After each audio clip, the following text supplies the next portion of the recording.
ចាសួស្តីបងប្អូននេះគឺជាវីដេអូចេញមកអួតទៀតហើយគ្មានតែបានរបស់ថ្មីដល់ពេលបានទិញម្ដងនិយាយពីថាអួតចុះអួតឡើង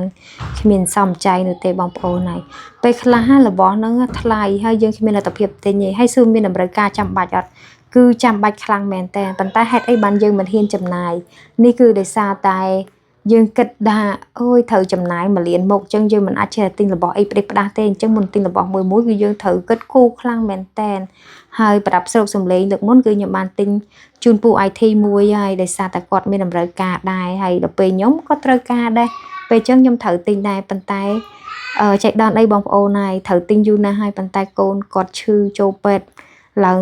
ចង់មួយសប្តាហ៍ហើយត្រូវចំណាយច្រើនទៀតដល់ពេលអញ្ចឹងទៅមិនសូវបានគិតគូរនោះទេអញ្ចឹងឆក់លិចឆក់កើតហើយខ្ញុំក៏អរគុណដែរបងប្អូនហើយអ្នកដែលគាត់ជួយខ្ញុំពីក្រោយគឺច្រើនមែនទែនហើយ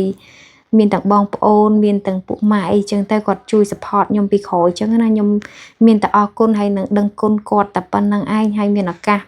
ពេលវេលាណាមួយដែលស័ក្តិសមខ្ញុំនឹងសងគុណពួកគាត់ด้วยនេះគឺជាអារម្មណ៍ពិតដែលខ្ញុំនិយាយហ្មងហើយនៅពេលដែលយើងខ្វះខាត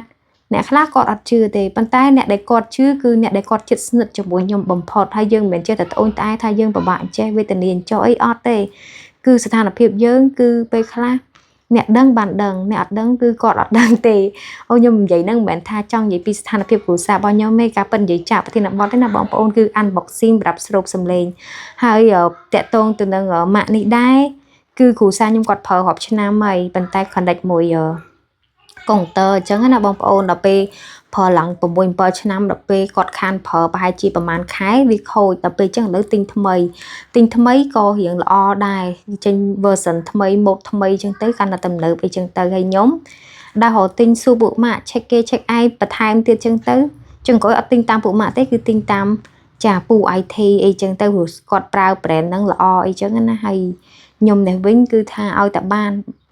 ម៉ាក់អីក៏បានដែរឲ្យតែល្អគ្រាន់ប្រើអីចឹងទៅហើយខ្ញុំចាប់ផ្ដើម review អូអានេះអីគេរដងខ្ញុំប្រើគឺគេគៀបគេអីតែលើនេះគឺគេមានប្រដាប់ឆក់អីចឹងណាបងប្អូនជាប់នឹងអាវប៉ុន្តែបើនិយាយពីគុណភាពល្អអត់គួរសមព្រោះអីសំឡេងនៅមុខផ្ទះខ្ញុំក្រោយផ្ទះខ្ញុំគេធ្វើផ្ទះចង់មួយខែបងប្អូនហើយរត់ថ្មរអីចឹងទៅលឺពេញនឹងឯងដល់ពេលចឹងការងារយើងកកស្ទះពេញនឹងដល់ពេលចឹងទៅក៏សម្រាប់ចិត្តទិញប្រើទៅហើយស្រូបសំឡេងបានល្អហើយសំឡេងខាងក្រៅហ្នឹងក៏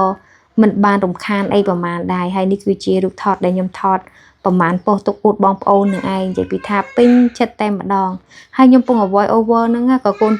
ខ្ញុំនៅខាងក្រោមផ្ទះស្រែកឡូឡាពេញនឹងដែរអញ្ចឹងអាចមានសំឡេងរំខានតិចតួចប៉ុន្តែឮតិចតួចសម្រាប់ខ្ញុំវិញគឺឮខ្លាំងតែម្ដងចាវីដេអូនេះក៏បានបញ្ចប់អរគុណជម្រាបលាបាយបាយ